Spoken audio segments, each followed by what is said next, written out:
मुख्यमंत्री देवेंद्र फडणवीस हे नाशिक दौऱ्यावर आले होते। यावेळी त्यांनी त्र्यंबकेश्वर मंदिराचं दर्शन घेतलं, तसंच कुशावर्त तीर्थाची पाहणी देखील केली। मुख्यमंत्र्यांनी नाशिक आणि त्र्यंबकेश्वर इथं 2027 साली होणाऱ्या सिंहस्थ कुंभमेळ्याच्या तयारीचा आढावा घेतला। यावेळी फडणवीसांनी कुंभमेळ्यासाठी ॲक्शन प्लॅन सांगितलाय। उत्तर प्रदेशच्या धर्तीवर कुंभमेळा कायदा तयार करणार असल्याचं फडणवीसांनी सांगितलेलं आहे।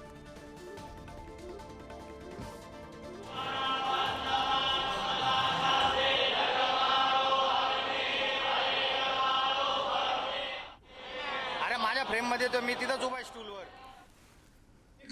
इथल्याही प्राधिकरणात साधू महंत नाहीये, हे अगदी स्पष्टपणे प्रशासकीय प्राधिकरण आहे।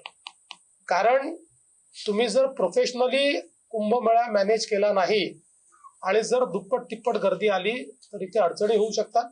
त्यामुळे हे प्राधिकरण हे मॅनेजमेंटचं प्राधिकरण आहे, हे अध्यात्माचं नाहीये।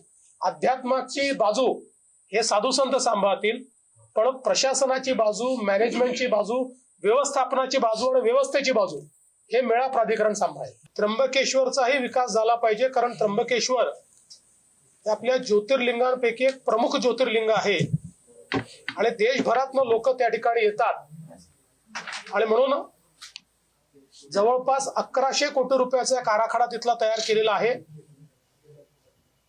त्याचे 2 टप्पे आम्ही करतो। पहिला टप्पा जो सिंहस्थापर्यंत आपल्याला पूर्ण करता येईल आणि दुसरा टप्पा जो आहे ज्याच्यामध्ये त्याच्यानंतरही काही कामं होतील।